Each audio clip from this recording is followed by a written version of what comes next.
نحمده ونصلي على رسوله الكريم اما بعد فاعوذ بالله من الشيطان الرجيم بسم الله الرحمن الرحيم رب اشرح لي صدري ويسر لي امري واحلل عقدة من لساني يفقهوا قولي وهو الذي احياكم ثم يميتكم ثم يحييكم، وہ اللہ ہی وہ ذات ہے جس نے تم کو زندہ کیا ہے، پھر وہی تم کو موت دے گا، پھر تم کو زندہ کرے گا۔ ان الانسان لکفور، یقیناً انسان بڑا ناشکرا ہے۔ جس رب نے اسے زندگی دی اور موت دی، اسی رب کی طرف متوجہ نہیں ہوتا، اسی کا حق نہیں مانتا، اسی کو نہیں پہچانتا۔ اور دیکھا جائے تو زندگی اور موت بذات خود بھی نعمتیں ہیں اللہ کی۔ زندگی کی نعمت کو تو ہر شخص مانتا ہے، لیکن موت کی نعمت اس کو کوئی نعمت ماننے کو تیار نہیں۔ حالانکہ حقیقت یہ ہے کہ اگر انسان ہمیشہ زندہ ہی رہے تو وہ اپنی زندگی سے بھی اکتا جائے، اور اگر تمام انسان زندہ ہی رہتے، حضرت آدم علیہ السلام بھی آج دنیا میں موجود ہوتے اور کوئی انسان کبھی نہ مرتا، تو زمین پہ پھر شاید انسانوں کے کھڑے ہونے کی جگہ بھی نہ بچتی۔ تو اللہ تعالیٰ ہر انسان کو اس دنیا میں کام کرنے کے لیے بس ایک مخصوص وقت دیتا ہے، پھر انسان کو موت کی نیند سلا دیتا ہے کہ اب تم آرام کرو، تمہارا وقت ختم، اب نئی مخلوق آئے گی۔ اور اس طرح ایک سائیکل چل رہا ہے، ایک کے بعد ایک جنریشن آ رہی ہے۔ یہ اللہ تعالیٰ کی قدرت کی نشانیوں میں سے اس بیلنس کو بھی دراصل اس نے خود قائم کیا ہے۔ اور زندگی اور موت کا تعلق ایسا ہی ہے جیسے پیچھے بارش کے برسنے سے زمین کی زندگی اور موت کی مثال سے سمجھایا گیا ہے۔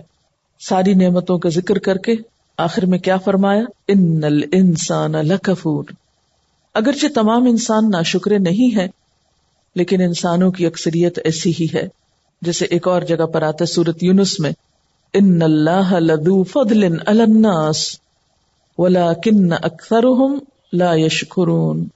بے شک اللہ بندوں پہ بہت فضل کرنے والا ہے، لیکن بندوں کی اکثریت شکر نہیں کرتی۔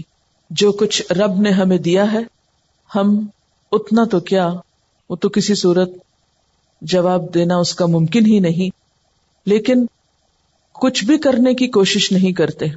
اللہ تعالی کی رضا کے لیے، اس کے شکرانے کے لیے، اس کی عبادت کے لیے تھوڑی سی کوشش سے بھی اکتا جاتے ہیں، یا تھوڑی سی کوشش کی بھی تکلیف یا زحمت گوارا نہیں کرتے۔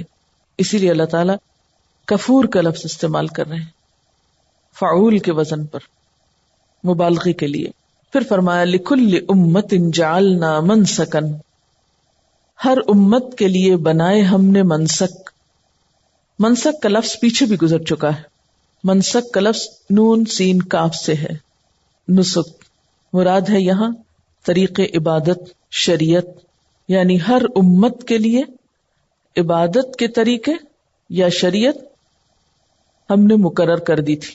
ہم ناسکوہ، وہ پیروی کرتے رہے ہیں اس طریقے کی جو ہم نے ان کے لیے مقرر کیا، یعنی ہر امت کے لیے ایک مخصوص طریقہ تھا اور ہر امت اپنے اپنے طریقے کی پیروی کرتی رہی ہے۔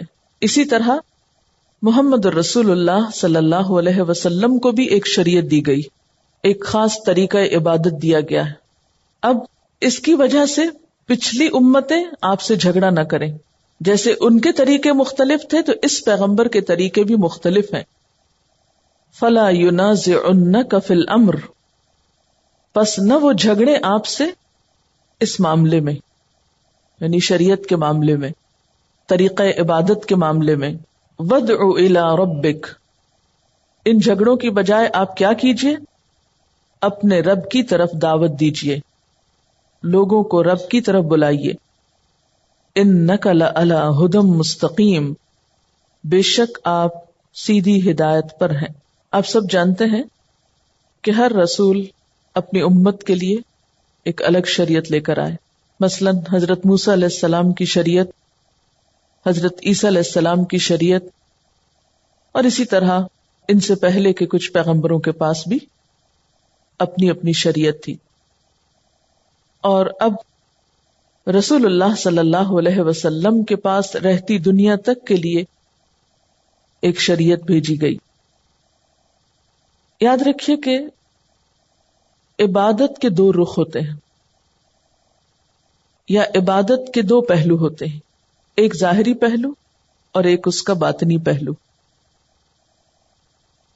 ظاہری پہلو تو وہ ڈھانچہ ہے یا وہ طریقہ ہے جس پر عبادت کی جاتی، لیکن باطنی پہلو کیا ہے؟ عبادت کی روح، اس کا مقصد، اس کا فائدہ. عبادت کی روح ہمیشہ سے ایک ہی رہی ہے، مقصد ایک ہی رہا ہے، اور وہ کیا ہے؟ اللہ کو راضی کرنا، اللہ کی خاطر جھکنا، اللہ کی خاطر بندگی بجا لانا. لیکن اس بندگی کا ظاہری ڈھانچہ یا ظاہری شکل مختلف رہی، وقت کے تقاضوں کے مطابق اس میں تبدیلی کی جاتی رہی، اور یہ ایک فطری امر تھا، اور اس میں انسانوں کی سہولت تھی. فرمایا کہ ہم نے جیسے پہلی امتوں کو شریعتیں دیں ان کی ضرورت کے مطابق، تو آج کے نئے دور کی ضرورت کے مطابق اور آئندہ قیامت تک کی ضرورت کے مطابق ہم نے محمد صلی اللہ علیہ وسلم کو بھی ایک شریعت دی ہے. اب پچھلی شریعت والوں کے لیے حکم کیا ہے کہ وہ آپ ہی کی شریعت کو مانیں، کیونکہ یہ آخری شریعت ہے، اب اس کے بعد کوئی نئی شریعت آنے والی نہیں. لیکن ظاہر ہے کہ صدیوں سے ایک ہی طریقے پر جمنے والے لوگ نئی تبدیلیوں کو آسانی سے قبول نہیں کیا کرتے. اس لیے یہ بات بہت فطری تھی، بہت نیچرل تھی کہ پچھلی شریعتوں والے آپ سے جھگڑا کریں. فرمایا وہ تو جھگڑیں گے، انہیں جھگڑنا تو نہیں چاہیے، لیکن اگر وہ جھگڑیں تو آپ ان کے جھگڑے کی پرواہ نہ کریں، بلکہ ان کو اپنے رب کی طرف یعنی عبادت کی اصل روح کی طرف دعوت دیتے رہیں. آپ یقیناً سیدھے رستے پر ہیں، اور سیدھے رستے کی نشانی کیا ہے کہ آپ اپنے رب کی طرف بلا رہے ہیں یا دعوت دے رہے ہیں.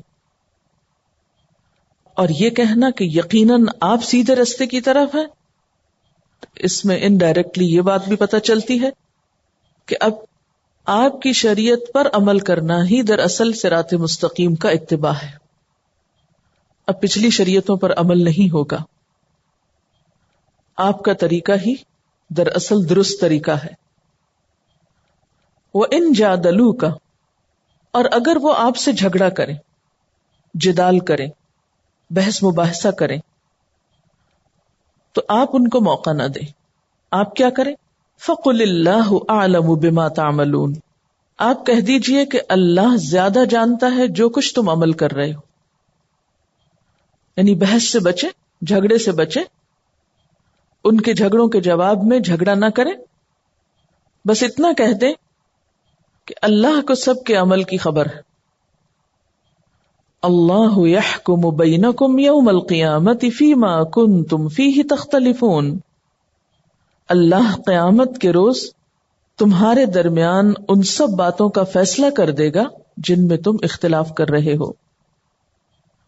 یعنی تمہارے اعراض کے باوجود، اگنور کرنے کے باوجود، اگر وہ پیچھا نہ چھوڑیں، وہ جھگڑے پر اصرار ہی کریں، تو یہ کہہ کر اسے دور کرنے کی کوشش کرو کہ تمہارے اس اختلاف کا فیصلہ میں نہیں کرتا، قیامت کے دن اللہ تعالیٰ ہی کرے گا. وہی بتائے گا کہ حق پر کون ہے اور بھٹکا ہوا کون ہے. اگرچہ یہ بات ایک خاص کانٹیکسٹ میں کہی گئی ہے، اس میں پچھلی شریعتوں اور آپ کی شریعت کے درمیان ایک طرح سے کمپیرزن کیا گیا ہے اور اصل طریقہ کار کی وضاحت کی گئی کہ اب کرنا کیا ہے. لیکن یہاں سے انڈائریکٹلی ہم سب کو ایک بہت بڑا سبق بھی ملتا ہے. آج آپ دیکھیے کہ خود مسلمانوں کے اندر بہت سے جھگڑے کس بات پر ہیں؟ شریعت کے ظاہری پہلو پر. مثلا نماز ہی کے طریقے کو لے لیجیے. آج اس بات کی فکر کم لوگوں کو ہے کہ لوگ نماز نہیں پڑھ رہے، اور آپ کو معلوم ہے کہ جان بوجھ کر نماز کا انکار، نماز نہ پڑھنا ایک طرح کا کفر ہے، کوئی معمولی بات نہیں. کلمہ پڑھنے کے بعد نماز چھوڑنا انتہائی بڑا جرم ہے، لیکن اس کی طرف پرواہ نہیں، اس کو قائم کرنے کے لیے کوششیں نہیں. ہاں، ساری انرجیز کس پہ لگ رہی ہیں کہ اگر کوئی نماز پڑھنے لگ گیا تو اب دیکھا یہ جائے کہ وہ پڑھتا کیسے. سب پریشانی اس بات پر ہے. آج ہماری تبلیغ کا مرکزی نقطہ، ہمارے سارے غم، ہماری فکریں، پریشانیاں، انرجیز، کوششیں ساری کی ساری کس پہ لگ رہی ہیں کہ جس طریقے پہ میں نماز پڑھتا ہوں وہی درست ہے اور سب کو ویسے ہی پڑھنا چاہیے، اور جو وہ نہ کرے وہ سب شاید کفر کا ارتکاب کر رہے ہیں. آج بھی مسلمانوں کے اندر دینی معاملات میں جو اختلافات ہیں، جو فرقہ واریت ہے، جو جھگڑے ہیں، وہ عموماً شریعت کے ظاہری طریقوں پر ہے. دراصل ہم نے عبادت کی روح کو نہیں سمجھا، عبادت کے مقصد کو نہیں سمجھا. ہمارے نزدیک عبادت کیا ہو گئی ہے کہ ظاہری ڈھانچے کو 100% فالو کیا جائے.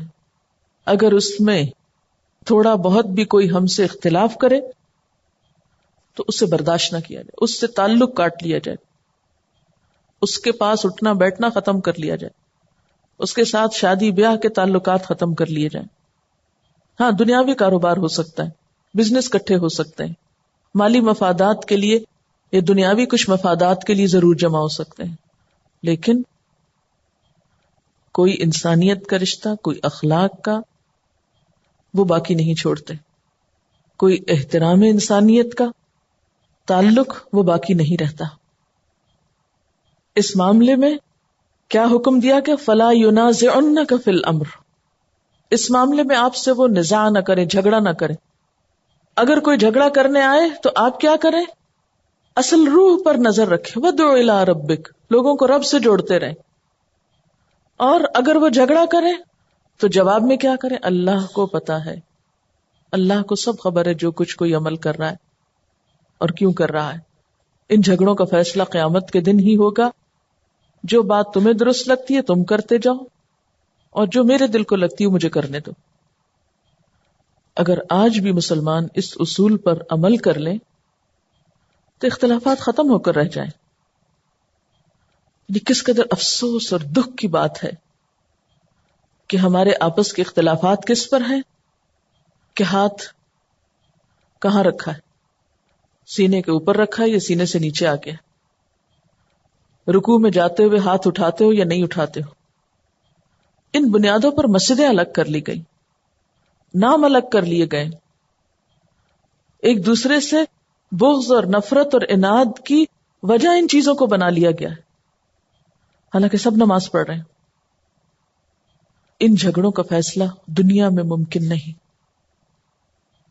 اس لیے کہ جب ہم نے دین بنا ہی ان چیزوں کو لیا کہ صرف ظاہریت ہی کا نام دین رکھ دیا، اور صرف چند ریچولز کو فالو کرنے کا نام اگر ہم نے دین رکھ لیا ہے، اور عبادت کی روح اور مقصد اور غرض، اخلاق اور کردار کی بھلائی اور بہتری اور بلندی اور تزکیہ نفس، اگر یہ سارے مقاصد ہمیں بھول گئے ہیں دین کے کام میں، تو پھر اللہ ہی حافظ. یعنی شریعت کی ظاہری شکل و صورت کے معمولی اختلافات پر جھگڑے ممنوع ہیں، ناپسندیدہ ہیں، کیونکہ ان کا حاصل کچھ نہیں. کیونکہ اگر دین کی اصل صرف ظاہری طریقہ ہی ہوتا، یعنی اس کا یہ مطلب نہیں کہ ظاہری طریقہ اہم نہیں اور اس کی بالکل پرواہ نہیں کرنی چاہیے، وہ بھی درست ہونا چاہیے، لیکن اس میں تھوڑا بہت اختلاف گوارا کیا جا سکتا ہے. کیونکہ اگر ظاہری طریقہ ہی اہم ہوتا تو پھر حضرت آدم علیہ السلام کے زمانے سے لے کر آج تک اس میں کوئی تبدیلی نہ کی جاتی، اور قرآن پاک میں باقی باتیں کرنے کی بجائے اللہ تعالیٰ ان چیز کے ساتھ ناپ کے آپ کو بتا دیتا کہ آپ کے ہاتھ گردن سے اتنا نیچے، اتنا دائیں، اتنا بائیں، جس طرح کپڑوں کے سائز لیے جاتے ہیں نا، اسی طرح سائزز کے ساتھ آپ کو قرآن پاک میں لکھ کے دے دیا جاتا. لیکن یہ بھی دراصل ہمارا امتحان ہی تھا کہ کون ظاہری طریقوں پر ہی الجھ جاتا ہے اور کون انہی جھگڑوں میں مبتلا ہو جاتا ہے اور کون اصل پر نظر رکھتا ہے. امتحان ہے نا ہم سب کا. پچھلی امتوں کا جیسے امتحان ہوا کہ انہیں اپنے طریقے چھوڑ کر رسول اللہ صلی اللہ علیہ وسلم کے طریقے پہ آنے کے لیے کہا گیا، تو اسی طرح ہمارا بھی یہ امتحان ہے کہ اس معاملے میں ہم کتنی فراخ دلی کا ثبوت دیتے ہیں، ہمارے دلوں میں کتنی وسعت ہے، ہم ایک دوسرے کو کتنا قبول کر سکتے ہیں، ہم ایک دوسرے کے کتنے مددگار ہو سکتے ہیں ان چھوٹے چھوٹے اختلافات کے باوجود بھی. یعنی کتنے افسوس کی بات ہے کہ نماز پڑھنے والوں تک کو کافر اور گمراہ کہہ دیا جاتا ہے محض اس لیے کہ وہ تھوڑا بہت آپ کے طریقے سے ہٹ گئے. سوال یہ پیدا ہوتا ہے کہ اللہ تعالیٰ نے یہ سب رکھا کیوں؟ یعنی پچھلی شریعتوں کو مختلف اور آئندہ شریعتوں کو مختلف کیوں رکھا؟ اس لیے کہ ہوتا یہ ہے کہ ایک ہی طریقے پر جب لوگ صدیوں چلتے رہتے ہیں تو لوگوں کے اندر ایک جمود پیدا ہو جاتا ہے. عبادت کی روح کو زندہ کرنے کے لیے اس جمود کو توڑنا ضروری ہوتا ہے. اس لیے ہزاروں سال پہلے جو شریعتیں تھیں وہ آ کر وقت کی ضرورت کے تحت حضور صلی اللہ علیہ وسلم کے زمانے میں تبدیل کر دی گئی.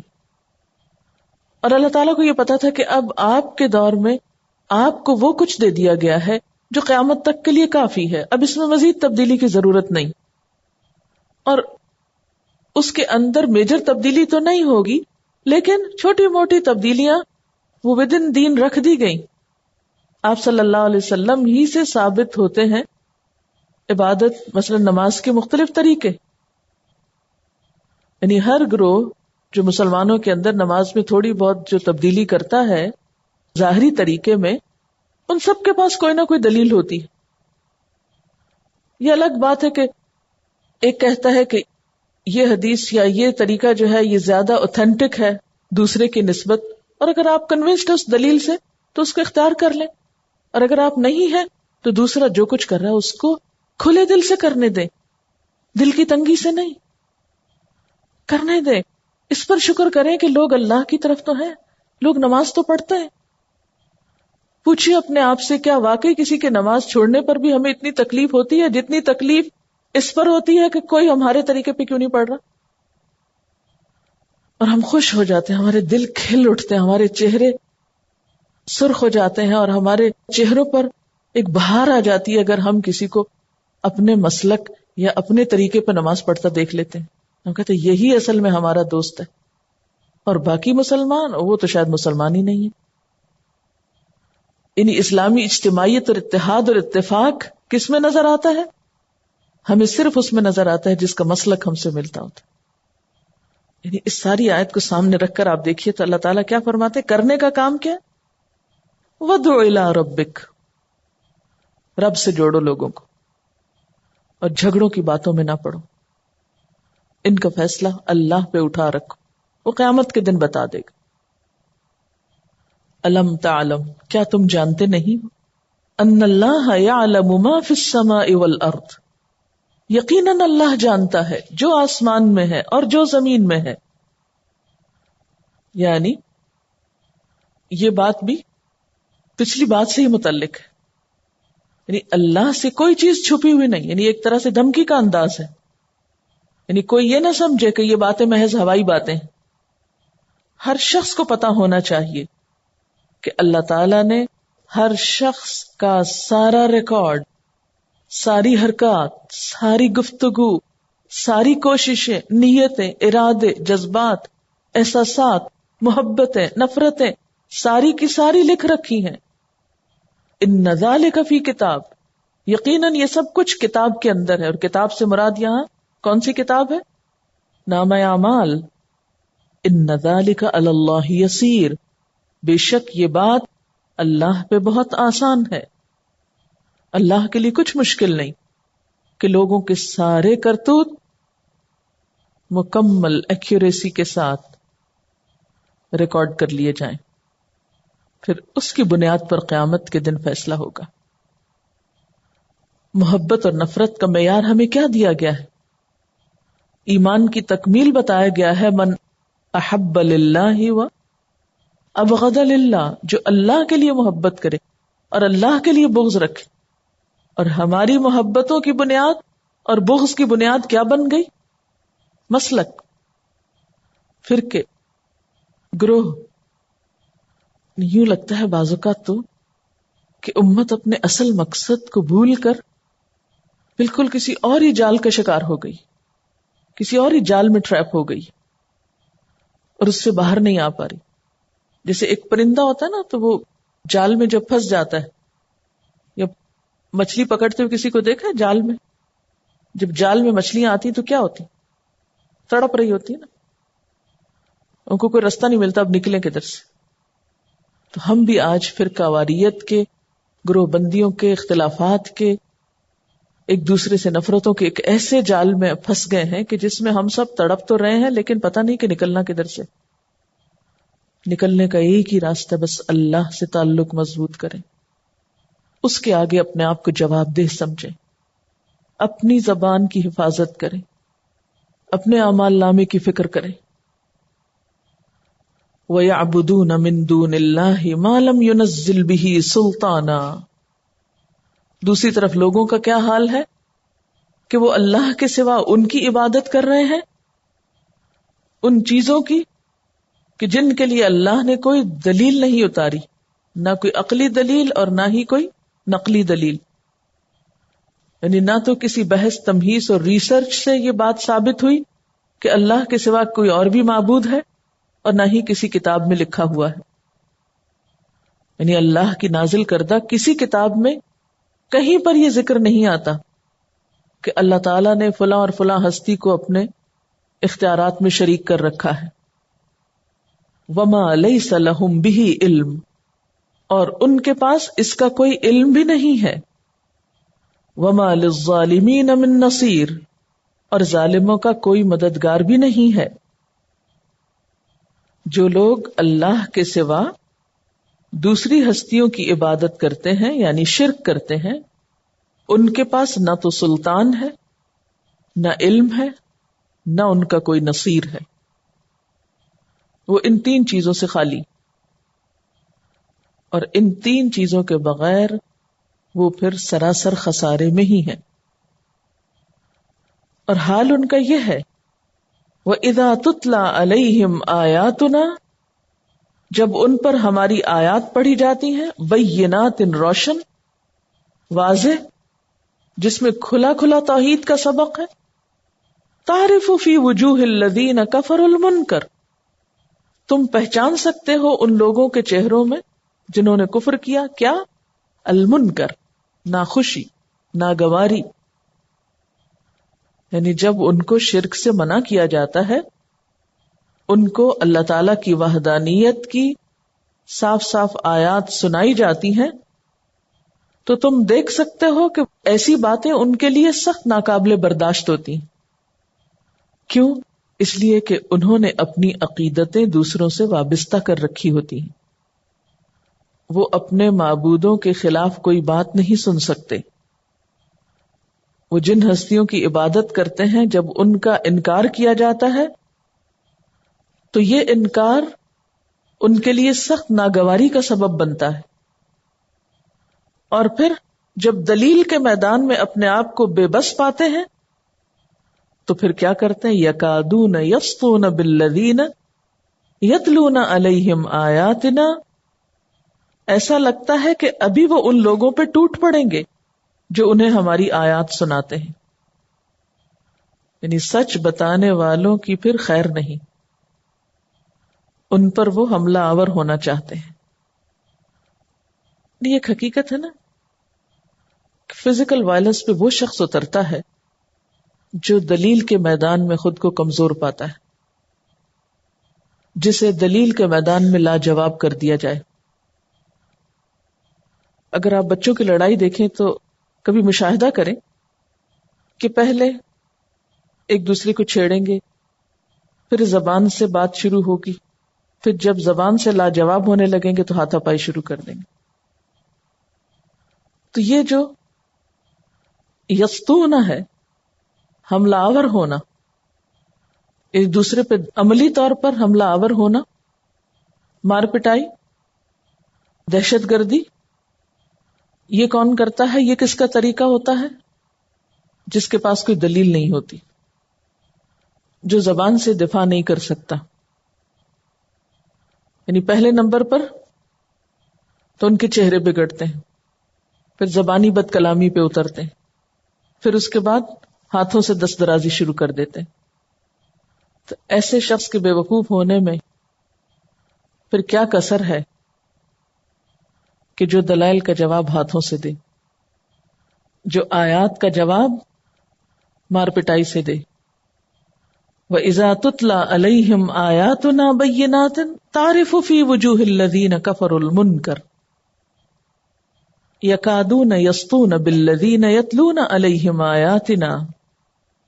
اس سے یہ بات بھی پتہ چلتی ہے کہ بسا اوقات قرآن سنانے والوں کی پٹائی بھی ہو سکتی ہے، اور خصوصاً توحید کی بات بتاتے ہوئے. یستون کا لفظ جو ہے سین توئے واؤ سے ہے. سطا یستو، حملہ کر کے کسی کو مغلوب کرنا، حملے کے دوران سختی سے پکڑنا، گرفت کرنا، کسی پہ ہاتھ اٹھا کر گرفت یا پکڑ سخت کر لینا. قل، کہہ دیجئے، یعنی جب آپ پر کوئی ایسا حملہ کرے تو آپ کیا کہیے؟ افانبئکم، کیا میں بتاؤں تم کو، بشر من ذالکم، اس سے بھی بدترین چیز جو ایسے حملہ آوروں کی خبر لینے والی ہے، النار، آگ. وعدہ اللہ الذین کفروا، وعدہ کر رکھا ہے اس آگ کا اللہ نے ان لوگوں سے جنہوں نے کفر کیا. اللہ نے اسی کا وعدہ ان لوگوں کے حق میں کر رکھا ہے جو کفر کرتے ہیں. وبئس المصیر، اور وہ بدترین ٹھکانہ ہے. یعنی آج جن کے چہرے آیات سن کے بگڑتے ہیں، کل انہی چہروں کو آگ بگاڑے گی. تلفح وجوہہم النار وہم فیہا کالحون، جو آج حق کو قبول نہیں کر سکتا کل پھر اللہ کے عذاب سے بچ نہیں سکتا. انہوں نے دلیل کے مقابلے میں طاقت کا استعمال کرنا چاہا، تو پھر طاقت کے جواب میں تو اس سے بڑی طاقت آنی چاہیے، اور وہ ہے آگ کی طاقت. پیچھے ہدوء الی الطیب من القول گزرا، پھر اس کے بعد جو لوگوں کے جھگڑے ہیں ان کا ذکر ہے، اور پھر بنیادی طور پر جو شخص حق کو پہچان کر اسے قبول کر لے وہی اس کا علاج ہے، اور پھر اگر نہیں اور قبول کرنے کی بجائے فزیکل وائلنس پہ کوئی اترتا ہے تو پھر انجام جو ہے وہ آگ کے سوا کیا ہو سکتا ہے. اصل بات یہ ہے کہ قرآن پڑھتے وقت ہمیشہ اپنے آپ کو تلاش کیا کریں کہ ہم کہاں کھڑے ہیں، اس میں ہمارا مقام کیا ہے، ہمارا طریقہ اور ہمارا طرز عمل کیا ہے. کہیں ایسا تو نہیں کہ دین پڑھ کے ہم بھی جھگڑے کرنے والوں میں شامل ہو گئے اور چند مخصوص چیزوں کی طرف لوگوں کو بلانا ہی زندگی کا مقصد بن گیا. اب دیکھیں کہ دعوت و تبلیغ کا اصل مقصد کیا ہے، کس کی طرف بلانا؟ اللہ کی طرف بلانا، نہ کہ کسی خاص مسلک کی طرف بلانا یا کسی خاص ازم یا کسی خاص نظریے کی طرف. اور جب تک ڈائریکشن درست نہیں ہوتی ساری کوششیں بیکار ہو جایا کرتی ہیں. اصل میں اس کا حل وَادْعُ إِلَىٰ رَبِّكَ، رب کی طرف بلانا ہے، لوگوں کو رب سے جوڑنا ہے. دیکھیے اس کے لیے سب سے پہلے آپ کو خود خالص ہونا پڑے گا. جتنا زیادہ آپ اپنے رب کے لیے خالص ہوں گے اتنا ہی زیادہ پھر رب کی طرف بلانا آپ کے لیے آسان ہو جائے گا، کیونکہ پھر رب آپ کو اپنی پروٹیکشن میں لے لے گا، پھر آپ کی وہ رہنمائی کرے گا، آپ کی حفاظت کرے گا، آپ کو بصیرت عطا کرے گا، آپ کے لیے راستے آسان کرے گا. لیکن اگر دل کے کسی کونے میں بھی کوئی خیانت ہوئی تو ان اللہ لا يحب کل خوان کفور، اللہ کو کوئی خیانت کرنے والا پسند نہیں. اور خیانت کیا ہے کہ ہم لوگوں کے سامنے تو ایک چرچا کریں جی ہم رب کی طرف بلا رہے ہیں، اور اندر خانے ہمارے مقاصد کچھ اور ہوں. اگر کہیں بھی کوئی اور غرض ساتھ شامل ہو گئی تو فائدہ مند نہ ہوگا. وآخر دعوانا ان الحمد للہ رب العالمین. سبحانک اللہم وبحمدک نشہد ان لا الہ الا انت نستغفرک ونتوب الیک. السلام علیکم ورحمۃ اللہ وبرکاتہ.